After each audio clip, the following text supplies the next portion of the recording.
नमस्कार। आज के इस ई कंटेंट में आप सभी का स्वागत है। आज हम लोग नया अध्याय शुरू करने जा रहे हैं। राधा कमल मुखर्जी के सामाजिक मूल्यों का हम लोग आज अध्ययन करेंगे। तो प्रारंभ करते हैं। राधा कमल मुखर्जी ने मूल्य संबंधी विचारों का जो सिद्धांत विकसित किया है, उसके कारण उनकी ख्याति देश व विदेश में पर्याप्त रूप से हुई है। मूल्यों के संबंध में उनके विचार the social structure of values एवं द डायमेंशंस ऑफ वैल्यूज में व्यक्त किए गए हैं। The social structure of values नामक कृति में आपने मूल्यों के समाजशास्त्रीय सिद्धांत का प्रतिपादन भी किया है और जिसमें मूल्यों की उत्पत्ति एवं विकास, मूल्यों के मनोवैज्ञानिक नियमों एवं मूल्यों की सुरक्षा आदि पर भी प्रकाश डाला गया है। दूसरी कृति है द डायमेंशंस ऑफ वैल्यूज में मूल्यों के विभिन्न आयामों का उल्लेख भी किया गया है, जिसके अंतर्गत मनोविज्ञान, जीव विज्ञान, दर्शन शास्त्र व तत्व मीमांसा आदि में पाए जाने वाले मूल्यों की व्याख्या प्रस्तुत की गई है। अब मूल्यों के संबंध में आपका मानना है कि मूल्यों का एक सामाजिक सांस्कृतिक आधार होता है और इसी कारण प्रत्येक समाज के मूल्यों में एक भिन्नता भी दिखाई पड़ती है। यहाँ पर आपका मत है कि मूल्यों के बारे में जब तक कोई सार्वभौमिक सिद्धांत विकसित नहीं किया जाता है, तब तक मानव जाति की वास्तविक प्रगति भी नहीं हो सकती।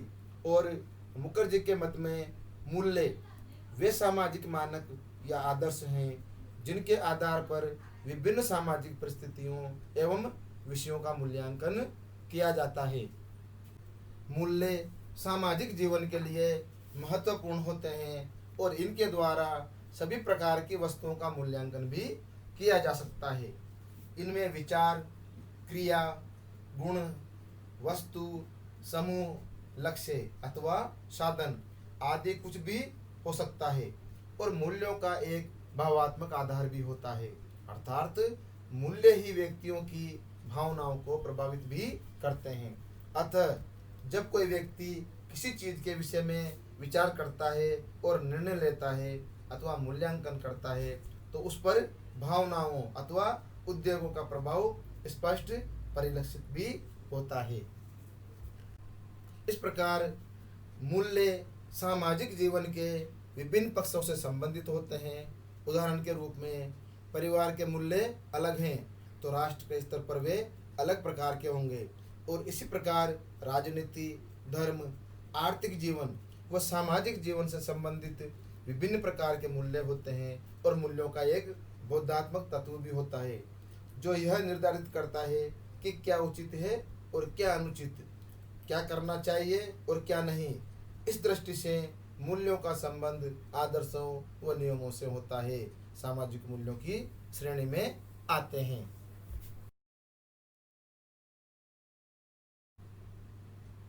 इसके पश्चात अब हम सामाजिक मूल्यों का अर्थ एवं परिभाषाओं के बारे में अध्ययन करेंगे। राधा कमल मुखर्जी ने मूल्यों को परिभाषित करते हुए कहा है कि मूल्य समाज द्वारा मान्यता प्राप्त इच्छाएं अथवा लक्ष्य हैं जिनका आंतरिकरण सीखने अथवा समाजीकरण की प्रक्रिया के माध्यम से होता है तथा जो व्यक्तिनिष्ठ, अधिमान, मानक तथा अभिलाषाएं बन जाते हैं। यहाँ पर मुखर्जी के मत में मूल्य मानव समूहों और व्यक्तियों के द्वारा प्राकृतिक और सामाजिक संसार से सामंजस्य करने के उपकरण भी होते हैं और ऐसे प्रतिमान हैं जो मनुष्य की विभिन्न प्रकार की आवश्यकताओं की पूर्ति हेतु मार्गदर्शन भी करते हैं। इन्हें सामाजिक अस्तित्व का केंद्रीय तत्व कहा जा सकता है, जिनकी रक्षा के लिए समूह के सदस्य हर संभव त्याग करने को तत्पर रहते हैं। मूल्यों के प्रति सदस्यों की स्वाभाविक आस्था होती है, अर्थात मुखर्जी के मत में मूल्य समाज द्वारा स्वीकृति प्राप्त आकांक्षाएं और लक्ष्य हैं। इसे इस रूप में स्पष्ट किया जा सकता है। इस प्रकार जिसे समाज उचित मानता है वही मूल्य होते हैं यहाँ पर मुखर्जी का यह कहना है कि मनुष्यों को मूल्य अपने जीवन से, अपने पर्यावरण से, अपने आप से, समाज और संस्कृति से ही नहीं अपितु मानव अस्तित्व व अनुभव से प्राप्त होते हैं। मनुष्य को अपने परिस्थितिगत पर्यावरण से संतुलन बनाए रखने की आवश्यकता होती है और अपने भरण पोषण एवं जीवन निर्वाह के लिए अनेक समस्याओं का सामना भी करना पड़ता है। अपने समाज एवं समूह के लोगों के साथ संबंध बनाए रखने पड़ते हैं। अपनी संस्कृति के मध्य आदान प्रदान प्रक्रिया में भागीदार होना पड़ता है और इन सब के कारण समाज के सदस्यों के लिए समाज द्वारा अधिमान व मानदंड निर्धारित भी करने आवश्यक होते हैं, जिन्हें व्यक्ति समाजीकरण की प्रक्रिया के दौरान अपने व्यक्तित्व में सम्मिलित कर लेता है। अर्थात मूल्य समाज के सदस्यों के बीच होने वाली अंत्य क्रियाओं के फलस्वरूप धीरे धीरे उत्पन्न होते हैं। यहाँ पर हम कुछ समाजशास्त्री हैं, उनकी परिभाषाओं का भी हम अध्ययन करेंगे। इसमें पहला नाम है वुड्स महोदय के अनुसार। वो कहते हैं कि सामाजिक मूल्य वे सामान्य सिद्धांत हैं जो दिन प्रतिदिन के जीवन में व्यवहार को नियंत्रित करते हैं और ये मानव व्यवहार को दिशा प्रदान करने के साथ साथ अपने आप में आदर्श एवं उद्देश्य भी हैं। दूसरे समाजशास्त्री जॉनसन, उन्होंने अपनी कृति सोशियोलॉजी में कहा है कि मूल्यों को एक साधारण या मानक रूप में परिभाषित किया जा सकता है, जो कि सांस्कृतिक हो सकता है अथवा केवल व्यक्तिगत। इसके द्वारा वस्तुओं की तुलना की जाती है और वह एक दूसरे के संदर्भ में स्वीकार या अस्वीकार की जाती है। वांछित अथवा अवांछित, अच्छी अथवा बुरी, अधिक या कम उचित मानी जाती है। इसके बाद तीसरे समाजशास्त्री है हारालाम्बोस के अनुसार। वे कहते हैं कि मूल्य एक विश्वास है जो यह बताता है कि क्या अच्छा है और वांछनीय है, क्या महत्वपूर्ण है, लाभप्रद है और प्राप्त करने योग्य है।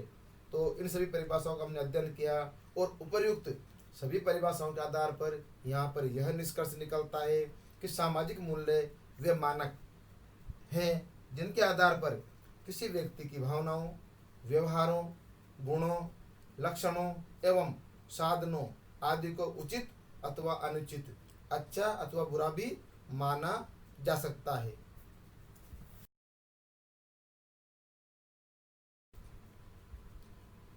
इसके पश्चात हम मूल्य और प्रतीक के बारे में अध्ययन करेंगे। मूल्य और प्रतीक को अंग्रेजी में वैल्यू एंड सिंबल्स कहा जाता है। राधा कमल मुखर्जी ने मूल्यों के साथ साथ प्रतीकों को भी परिभाषित किया है, जिसे मूल्यों के संदर्भ में ही समझा जा सकता है। मुखर्जी के मत में मानवीय संस्कृति प्रतीकात्मक रूपांतरण का फल है। मूल्य समाज के नियम, कानून, प्रथा व नीति आदि में विद्यमान होते हैं, जिसे समाज उचित समझता है वही मूल्य है। सीखने की प्रक्रिया से मूल्य प्रतीक के रूप में उसके व्यक्तित्व का एक अंग बन जाते हैं। व्यक्ति और समाज की अंतःक्रिया से मूल्यों की अनुभूति के यहाँ पर 3 स्तर बताए गए हैं। पहला है भीड़, दूसरा है हित समूह और तीसरा है समुदाय या समाज। इन तीनों का हम लोग यहाँ पर विस्तार से अध्ययन भी करेंगे। इसका पहला बिंदु है मूल्यों का भीड़। पहला स्तर भीड़ है, जिसमें संगठन और एकता अस्थायी होती है और मूल्यों का कार्य केवल संवेगों को जागृत करना है। दूसरा जो बिंदु है वो है हित समूह। दूसरा हित समूह है जिसमें सहानुभूति और सहयोग अधिक मात्रा में होता है। संगठन तुलनात्मक दृष्टिकोण अधिक स्थायी होता है और मूल्यों की मात्रा अधिक और गहन होती है। प्रत्येक व्यक्ति का हित दूसरे से यहाँ पर जुड़ा हुआ भी होता है। और तीसरा बिंदु है समुदाय या समाज। तीसरा स्तर समुदाय या समाज है जिसमें एकता अधिक होती है। बाद में यह स्तर सार्वलौकिक हो जाता है, जिसमें व्यक्ति अपने सीमित दायरे से निकलकर सामाजिक बंधनों को भी पार कर जाता है। धर्म हो कला के प्रतीकात्मक मूल्य व्यक्ति को सांसारिक बंधनों से मुक्त करा के इसको सृजनात्मक कार्यों की ओर उन्मुख कर देते हैं। इस प्रकार मूल्यों के माध्यम से व्यक्ति अपने परिवेश से समायोजन स्थापित करता है। मुखर्जी के अनुसार पहला जैविकीय और भौतिक स्तर है तो दूसरा प्रतीकात्मक स्तर है। मनुष्य में प्रतीकों का निर्माण कर सकने की क्षमता है और जिसके परिणाम स्वरूप संस्कृति का निर्माण भी हुआ है।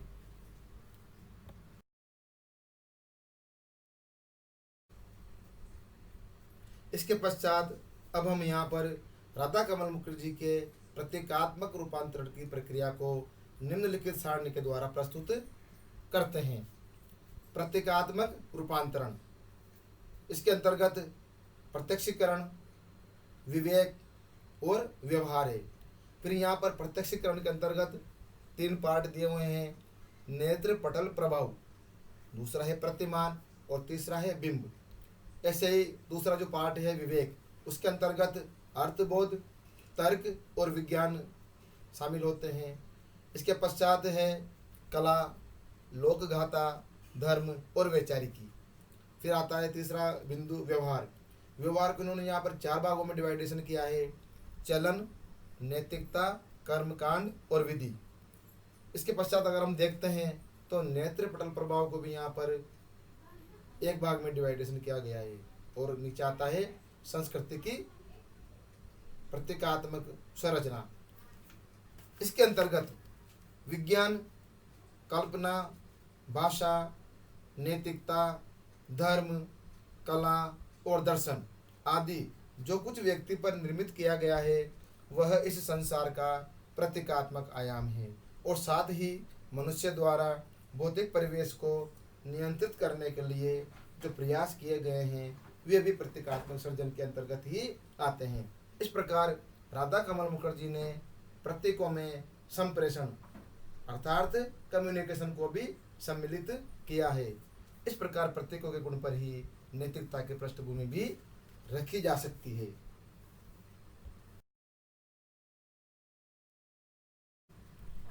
इसके पश्चात अब हम सामाजिक मूल्यों की विशेषताओं के बारे में अध्ययन विस्तार से करेंगे। इसका पहला बिंदु है सामूहिकता। सामाजिक मूल्यों की विशेषता यह होती है कि इनका संबंध संपूर्ण समाज से होता है और संपूर्ण समाज द्वारा इन्हें मान्यता प्राप्त होती है। इनका निर्माण भी सामूहिक होता है अर्थात सामाजिक मूल्य अंतःक्रिया की उपज एवं परिणाम होते हैं। दूसरा बिंदु है सामाजिक मानक। सामाजिक मूल्य सामाजिक मानक हैं जिनके द्वारा किसी वस्तु, व्यवहार व लक्ष्य आदि को उचित अथवा अनुचित, अच्छा अथवा बुरा ठहराया जा सकता है और ये सभी उच्च स्तरीय सामाजिक मानदंड भी होते हैं। तीसरा बिंदु है भावात्मकता। सामाजिक मूल्य किसी व्यक्ति विशेष से संबंधित न होकर संपूर्ण समाज से संबंधित होते हैं और इन मूल्यों के साथ लोगों की भावनाएं जुड़ी हुई होती है। अतः व्यक्तिगत हितों को त्याग कर भी लोग इन मूल्यों की रक्षा करते हैं और देशभक्ति के लिए प्राणोत्सर्ग करना, सतीत्व की रक्षा करने के लिए जोहर करना इसी प्रकार के मूल्यों की श्रेणी में आते हैं। इसका चौथा बिंदु है एक मतता। सामाजिक मूल्यों के विषय में समाज के सभी लोगों में एक मतता पाई जाती है और ये सभी के द्वारा मान्यता प्राप्त एवं स्वीकृत भी होते हैं। जब कोई व्यक्ति इन मूल्यों की अनुपालना नहीं करता तो समूह द्वारा उस पर प्रतिक्रिया व्यक्त भी की जाती है। पांचवा बिंदु है गतिशीलता। सामाजिक मूल्यों की एक विशेषता गतिशीलता भी होती है अर्थात समय और परिस्थिति के अनुसार उनमें परिवर्तन आता रहता है। जब जब समाज की आवश्यकताएं बदलती है तब तब सामाजिक मूल्य भी बदल जाते हैं। क्यों? क्योंकि सामाजिक मूल्य सामाजिक आवश्यकताओं की पूर्ति के लिए ही होते हैं। इसके पश्चात छठा मूल्य है सामाजिक सांस्कृतिक आधार। मूल्यों की एक विशेषता यह है कि मूल्यों की सामाजिक सांस्कृतिक पृष्ठभूमि भी होती है और इसी कारण प्रत्येक समाज के मूल्यों में विभिन्नता देखने को मिलती है। भारतीय मूल्य पाश्चात्य मूल्यों से पूर्णतया भिन्न है। जैसे भारतीय समाज में विवाह एक पवित्र धार्मिक बंधन है जिसे आसानी से नहीं तोड़ा जा सकता, जबकि अमेरिका के समाज में विवाह से संबंधित मूल्यों का महत्व न होने से वहाँ विवाह विच्छेद अर्थात डाइवर्स आसानी से किया जा सकता है। 7वां बिंदु है विभिन्न प्रकार। मूल्य सामाजिक जीवन के विभिन्न पक्षों से संबंधित और विभिन्न प्रकार के होते हैं। परिवार से संबंधित मूल्य, राष्ट्र से संबंधित मूल्य और उसी भांति विवाह, सामाजिक मान्यता, धर्म, राजनीति आदि अनेक विषयों से संबंधित अनेक प्रकार के मूल्य होते हैं। 8वां बिंदु है बौद्धात्मक तत्व। मूल्य की एक विशेषता यह है कि सभी मूल्यों में एक बौद्धात्मक तत्व होता है, अर्थात मूल्य आदर्श नियमों से अधिकांशतः संबंधित होते हैं। कभी कभी तो मूल्यों और आदर्शों में अंतर करना संभव नहीं होता है। मूल्य क्या उचित है कि धारणा से संबंधित है। 9वां बिंदु है सार्वभौमिकता। मूल्यों की एक महत्वपूर्ण विशेषता यह होती है कि मूल्य सभी समाजों में विद्यमान होते हैं और मूल्यों के आधार पर ही किसी समाज के व्यक्तियों के व्यवहार व क्रियाएं स्पष्ट की जाती है। सामाजिक प्रगति का मूल्यांकन किया जाता है व समाज का निर्माण किया जाता है। इस प्रकार व्यक्ति के व्यवहारों को मूल्य ही निर्देशित करते हैं, अर्थात कोई भी समाज ऐसा नहीं है जिसके अपने मूल्य न हो, अर्थात मूल्य सार्वभौमिक होते हैं। इसका 10वां और अंतिम बिंदु है सामाजिक कल्याण के लिए आवश्यक। सामाजिक मूल्यों की एक विशेषता यह है कि समाज के कल्याण के लिए इनका होना भी आवश्यक है। मूल्य ही समाज में एकरूपता, एकमतता व संगठन लाते हैं। यदि किसी समाज के मूल्य ही न हो तो वह समाज निरंकुश, स्वच्छंद हो जाएगा, उनके संबंधों में भी प्रगाढ़ता नहीं आ सकेगी। अतः समाज के कल्याण के लिए मूल्य होना अत्यंत आवश्यक है। तो आज हमने राधा कमल जी के सामाजिक मूल्यों के बारे में विस्तार से अध्ययन किया। धन्यवाद।